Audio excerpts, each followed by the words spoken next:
Grande abraço para você que me acompanha nas minhas redes sociais. Hoje vamos falar da Copa do Mundo de 1950. Como eu já falei nos vídeos anteriores, não tivemos as edições da Copa do Mundo de 1942 e de 1946, em virtude da Segunda Guerra ter tido início em 1939 e ter se encerrado em 1945. Portanto, tivemos um hiato de 12 anos sem Copa do Mundo, sem os mundiais de futebol.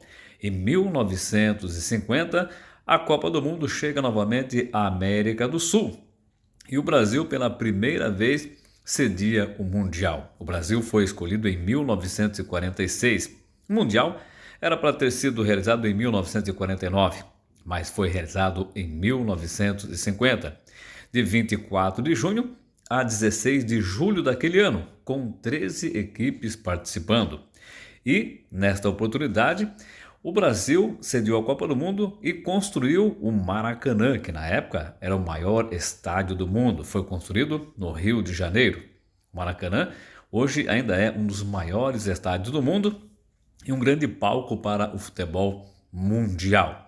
E naquela oportunidade, na Copa do Mundo de 1950, diferente das outras edições, tivemos um quadrangular final. 4 grupos e os 4 melhores de cada grupo, ou melhor, o primeiro de cada grupo, formando os 4 melhores da primeira fase, fizeram um quadrangular final. E pela primeira vez na história, não tivemos uma final, como acontece até hoje.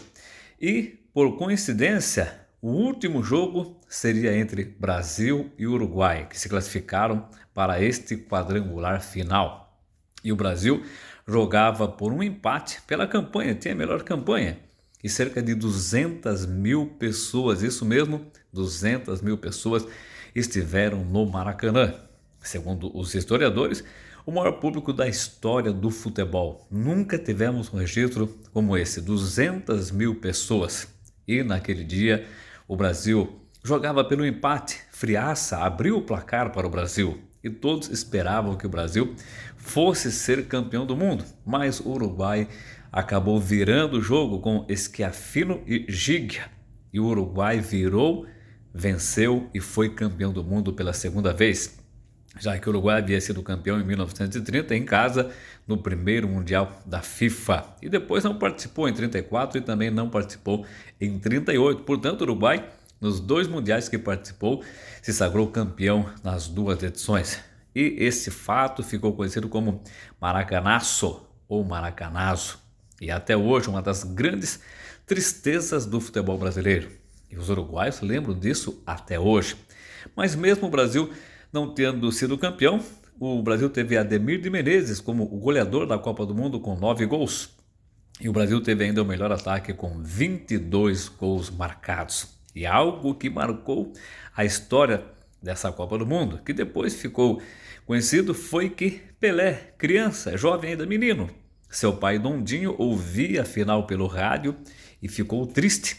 E Pelé, olhando o pai triste, o Brasil triste, a nação triste pela perda da Copa do Mundo, falou para o pai dele: pai, não fique triste, porque um dia eu ainda vou ganhar uma Copa do Mundo para o senhor e para o nosso país. E depois se tornou o rei do futebol e a história mostra, conta e traz para nós tudo aquilo que o rei do futebol fez pelo Brasil. Fica aí um pouco então da história da Copa do Mundo de 1950, uma das maiores tristezas para o torcedor e para o amante do futebol no Brasil. E alegria para o Uruguai, que se tornou campeão pela segunda vez da Copa do Mundo. Um grande abraço e até a próxima!